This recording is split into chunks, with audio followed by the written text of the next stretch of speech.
Come home early. Our son got injured and is in the hospital. I'm on a business trip. Don't talk nonsense. The voice on the other end of the line was my husband, the father of our dear son. I was hoping to get him to come home because it was an emergency. When Jim realized his father wouldn't be coming, he put on a sad face. But in the next moment, he pointed at the television with a surprised look. Look, it's Dad. He's home. Turning to the television, I couldn't believe what I was seeing. My name is Donna, 32 years old, living an ordinary life with my husband and son. Mike and I met through work. We were from different companies but often collaborated as business partners. After he asked me out, we dated for 2 years and got married when I was 27. Shortly after, I got pregnant, took maternity leave, and gave birth to our son Jim. I returned to work last year when Jim started daycare. Since Jim was born, the time Mike and I spent as a couple has drastically decreased, and that's been a concern for me lately. We used to go on a lot of dates. It's a bit lonely, but I guess it's a happy problem to have. After all, our child is the most precious thing in our lives. We are more than blessed and happy. One day, while we were having dinner, Mike started a conversation. Oh, that's right, Donna. I have a business trip this weekend. A business trip? On a 3-day weekend? Yeah, it's unfortunate, but the client can't meet any other day. I see. Working on long weekends, you must have it hard. Yeah, I wanted to relax at home, but it's work, so I can't help it. Upon hearing our conversation, Jim, who had been listening intently, exclaimed, "Ah!" with a troubled expression and began to appeal to Mike. Daddy, you have to work on your day off? Sorry, Jim, Daddy really has to go this time. No. You promised we'd go to the museum on our next day off. We can visit the museum next time, Jim. I'll definitely take you next time. Dad, you said that last time too, and we didn't go to the amusement park. Challenged by his son, Mike gave a troubled laugh. As a mother, I tried to calm Jim and reason with him. Jim, you see, your dad is working hard for you, okay? For me? Yes, that's right. He needs to work even on his days off. Just this once, so we can go on fun trips with you. So we can go on a trip next time. Of course, next time we'll definitely make him take us to the amusement park and the museum. Yeah, Dad, you promise? Seeing Jim happily stick out his tiny pinky to make a pinky promise brought a smile to my face. I didn't want to ruin the mood, but there were many other things about Mike's recent behavior that bothered me. First of all, the number of times he worked overtime has drastically increased. He used to finish work on time and come straight back home to spend time with us, yet recently he's only been coming home on time a few days a week. Today he happened to come home early, so we were able to have dinner together as a family. With Mike being home less, the majority of Jim's care has fallen onto my shoulders. I love Jim, and I don't mind taking care of him or doing household chores, but to be honest, there are times when I want to rant a bit. I don't want to doubt him, but is he really working overtime? Such unpleasant thoughts made my chest feel tight. To clear up my worries, I decided to talk to Mike after Jim had fallen asleep. He was watching TV with a beer in hand. I casually started the conversation. Hey Mike, there's something I want to ask. At my call, Mike turned to me and said, "What's up?" It might be terrible to doubt my own husband, but nervously, I asked, "You've been working a lot of overtime lately. Is work really getting that busy?" Well, yeah, I've been given more responsibilities. I see, but you've also been going on more business trips, even on weekends and holidays.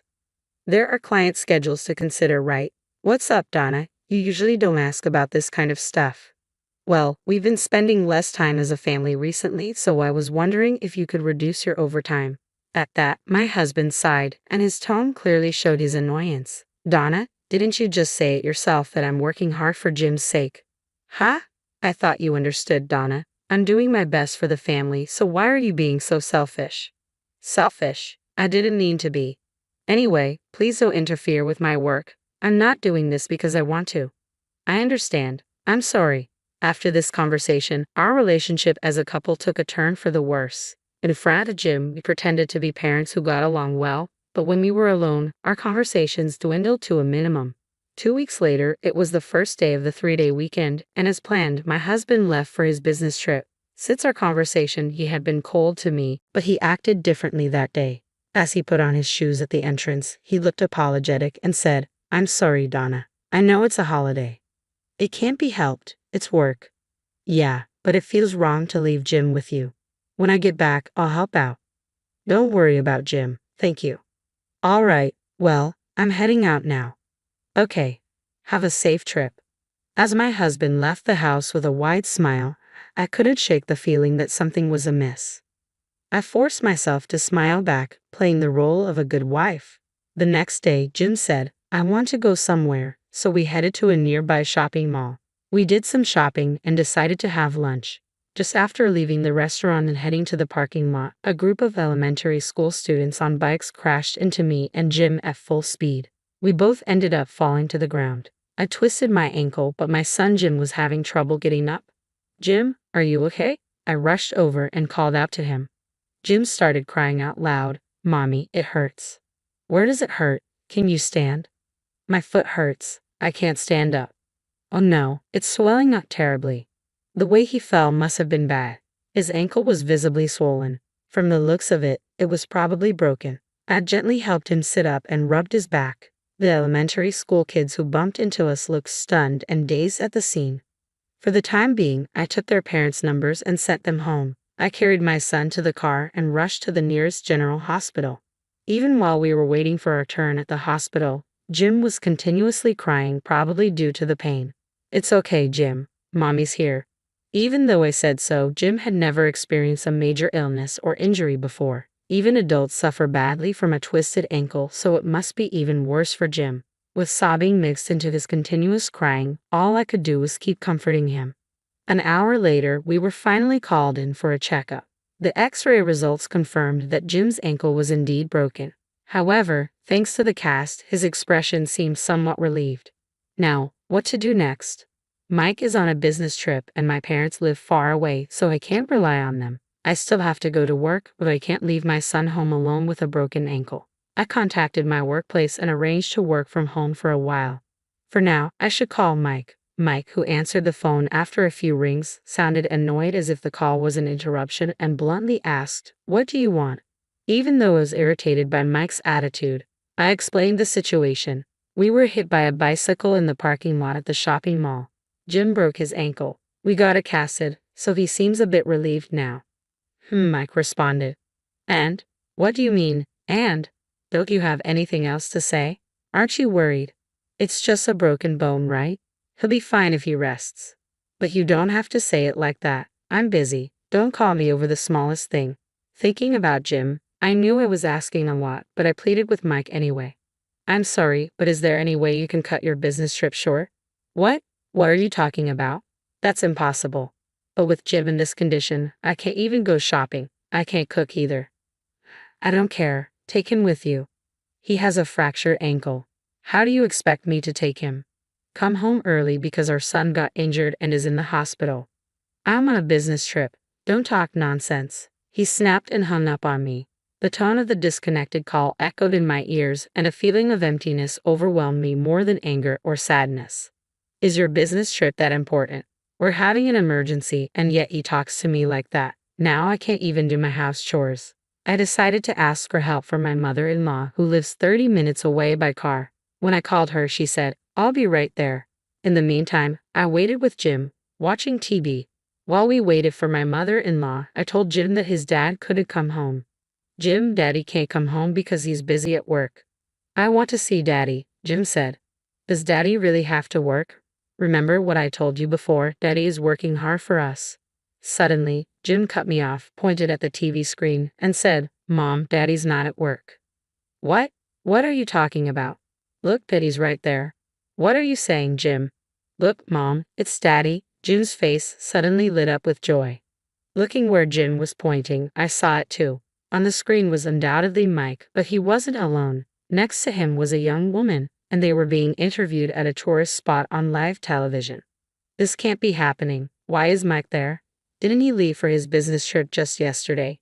My supposedly away for business husband was on the screen, smiling with a woman, arm in arm, looking just like a couple. At that moment, an indescribable emotion began to bubble up within me. This is cheating. Once I was certain, I quickly hit the record button, capturing evidence of Mike's infidelity. Not wanting Jim to see any more of this, I quickly changed the channel. Soon enough, my mother-in-law arrived. While Jim took his nap, I decided to tell her about Mike's infidelity. Mother-in-law, I have something to tell you. I stared into my mother-in-law's eyes and quietly told her, Donna, what's wrong? You seem so serious. Can you take a look at this? I played the recording from earlier. There it was, irrefutable proof of infidelity. When the interviewer asked Mike if he was on vacation, he responded gleefully, Yeah, I finally got some time off. That's great. Are you here with your wife today? No, she's still my girlfriend. Haha, I hope to marry her someday. Very sweet. Enjoy your trip. Thank you.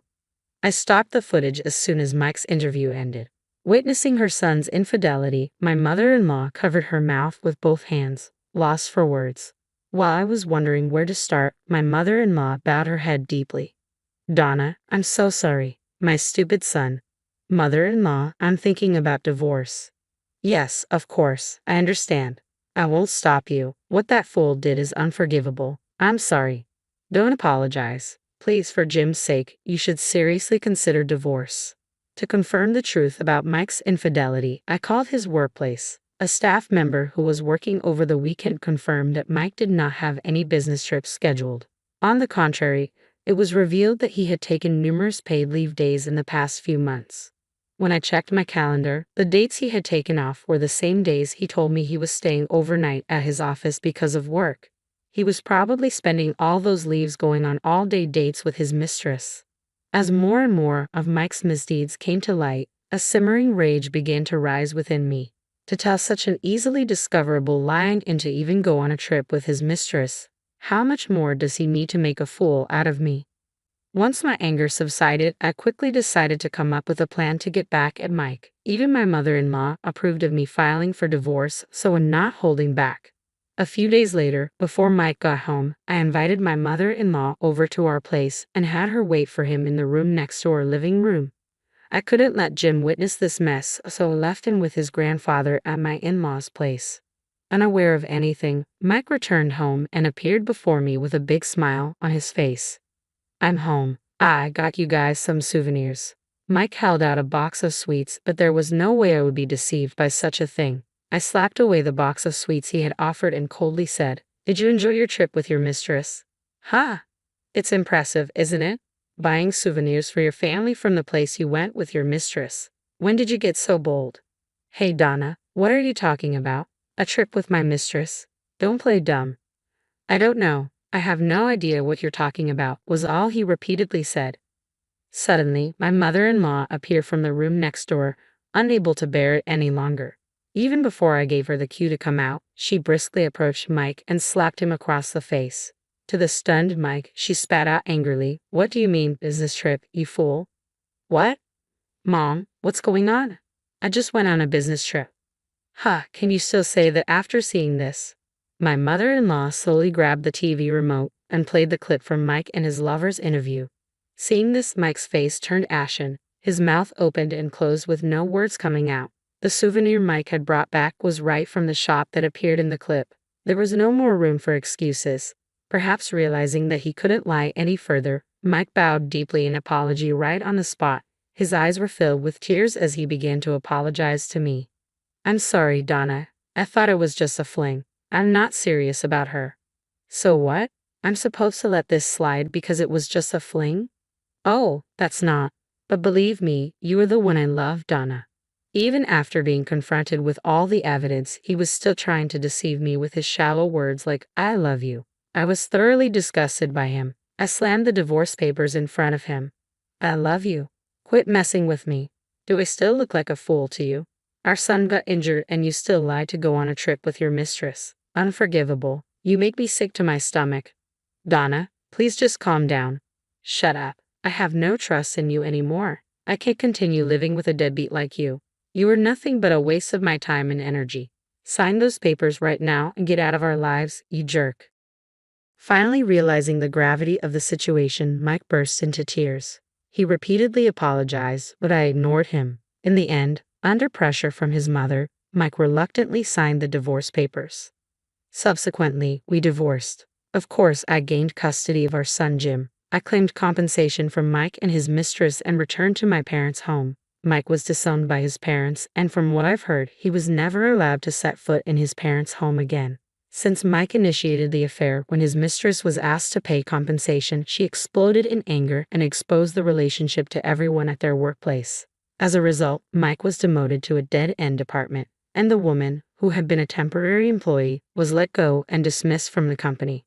Mike's salary dropped significantly, and now he seems to be just getting by.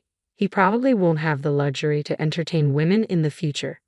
As for me, I am living a peaceful life with Jim at my parents' home. I haven't explained the reason for parting with Jim's father to him yet, but I know that one day I will have to talk about it. Until then, I want to cherish my time with Jim.